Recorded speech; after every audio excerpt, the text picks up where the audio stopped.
So FRQ number 1, part A, asks us to draw a free body diagram of a cart that is being pulled by a string attached to a force sensor, and it says friction is not negligible, so there is a force friction. So this is the cart, and it's being pulled by there's a force that's applied by the force sensor in the string, and then there's a force of friction due to the surface, and there's also a force of gravity always on the cart, and then a normal force from the surface pushing up, and those balance out since the cart stays on the surface the entire time. And then part B, it asks us to plot these data points on this graph. So first we're going to give it the graph values. We see that the smallest point is at 0.3, the largest is at 0.644. So we're going to scale accordingly. 0.50, 0.60. And then the small, we'll also scale acceleration. We'll scale it from 0 to 1. So it will be 0, 0.2, 0.4, 0.6, 0.8, and then 1. And then we'll plot the points. So we have 0.32 at 0.32 force, and that gives an acceleration of 0.12. So that will be right here. And then 0.38 gives us an acceleration of 0.22. That's 0.38. 0.22 is right about here. And then 0.44 gives us an acceleration of 0.33. So 0.44 is here. And then 0.33 is in the middle and a little bit up past that. 0.33 would be right here. And then 0.50 is at 0.50 acceleration, so right in the middle of 0.4 and 0.6. And then 0.60 force gives us 0.70 acceleration, so 0.60 right in the middle, 0.60 and 0.80, so that'll be here. So that's the point, and it wants us to draw a straight line that best represents the data, so that'll be a best fit line, and that'll be around, so if we have it like this, should be around here, would be good. So that is our best fit line. And then part B1, it asks us to use that line, to use the straight line to calculate the mass of the cart. So first we're going to establish that, so using Newton's second law, net force equals mass times acceleration. And the problem gives us force and acceleration, so we can use that to find mass. If we isolate for mass, we have net force over A will give us mass. In the graph here, it gives us A over force, so that's the slope of the graph. So if we want to go accordingly to the graph, we'll have that if net force over A is mass, then A over net force will equal 1 over mass. So this is the slope of the line, and that will help us find 1 over m. So to find the slope of the line, we're going to do the change in acceleration over the change in net force. And we'll use a point, so we have a point here at the acceleration is 0.70, and the force is, the acceleration is 0.70, and we need to use another point down here. We'll use this one since it's on the dot. That's about 0.12 acceleration and 0.33 force. So if the point here is 0.70 acceleration, that'll be our initial acceleration, 0.70 meters per second squared, minus this point that we're using down here as initial would be 0.12 meters per second for acceleration over the change in force now. So that point there was 0.60 force, and the force for this point here would be 0.33 force. So 0.60 newtons minus 0.33 newtons. And that'll give us like an average, the slope. Using the best fit line, that'll give us an average value. So plug that into your calculator, 0.70 minus 0.12 divided by 0.60 minus 0.33. That'll give us 2.15. So that is the slope of the that's the value of this here, so of acceleration over net force, so we can set that equal to 1 over m. And if we solve for m equals 1 over 2.15 equals, mass will be 1 divided by 2.15. Mass will be about 0.465 kilograms, and that is the mass of the box. That's for part B1. And then also for part B2, it asks us to use the straight line again to find, this time to find the friction force. And to here,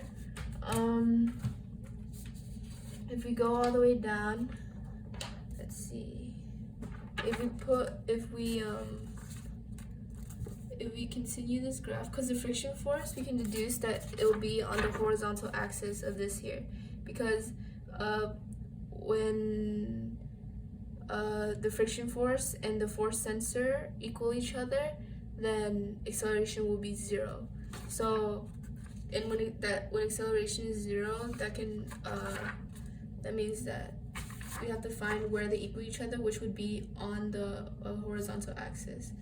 So, if we pull this line down, we need to use it to estimate. So that'll be where the friction force, that'll tell us where the friction force is.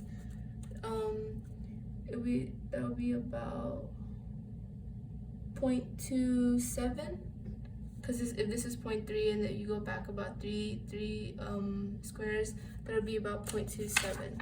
So where the slope intersects with the horizontal axis,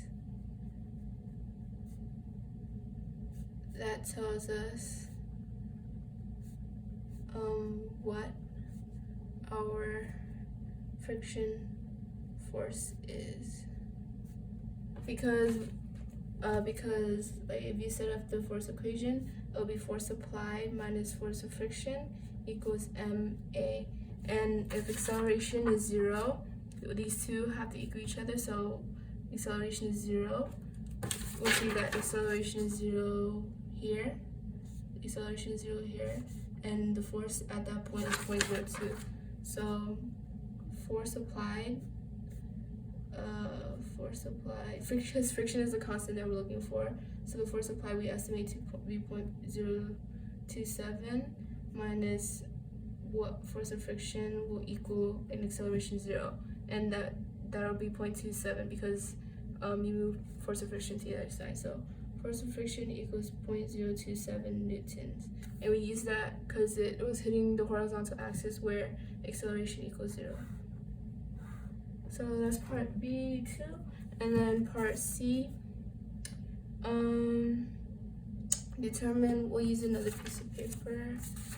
So part C asks us to determine the acceleration of a cart when it's given force applied of 0.45 newtons as indicated by the force sensor. So using Newton's second law, we have that force applied minus force of friction equals mass times acceleration, and we're solving for acceleration, so we'll divide both sides by m. A equals force applied minus force of friction over m, and we have all those values. The force applied they gave us was 0.45 newtons, and we found force of friction earlier to be about 0.27 newtons over the mass of the object we also found earlier to be about 0.465 kilograms. 0.465 kilograms equals acceleration. Put that into a calculator, we have 0.45 minus 0.27 divided by 0.465. That'll give us acceleration equals 0.387 meters per second squared. And then if we move, that's for part C, and then part D, it asks us to find if the spring breaks at time equals 2 seconds, calculate the time it takes for the car to stop after the spring break. So to do that, we'll have to find what the velocity was at t equals s. So using v final equals v initial plus at, where v final is v at 2 and then v initial is the initial velocity of the cart, we can find time because we already have it. We can find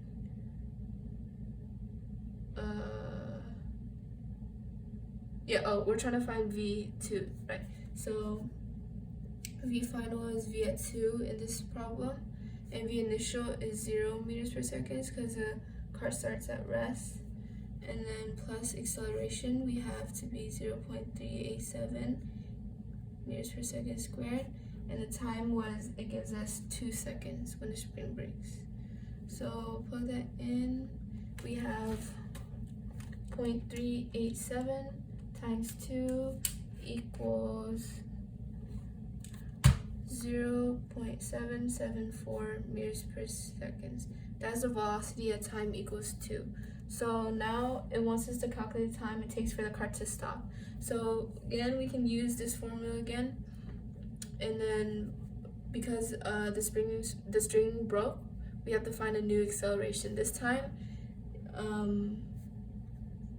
the only force acting on the cart now is the force of friction because the force applied is no longer there as the string broke. So solving for acceleration, Fk over mass equals the new acceleration. So Fk we found to be about 0.27 newtons over mass is 0.465 kilograms. It gives an acceleration which is about 0.27 divided by 0.465. The new acceleration is 0.581 meters per second squared. And this is going to be a negative acceleration because it's opposing the force of friction is, I don't know why I'm boxing it. We're not done yet.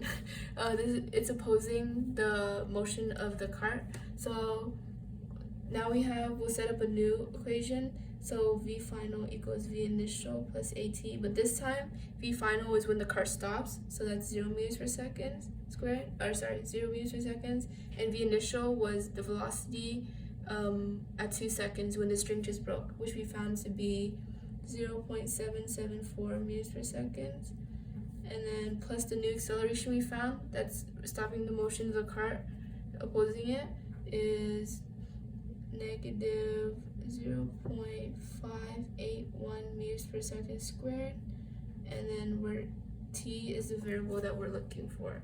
So if we move 0.774 to the other side, we have negative 0.774 meters per second, and then we'll divide that by acceleration here, negative 0.581 meters per second.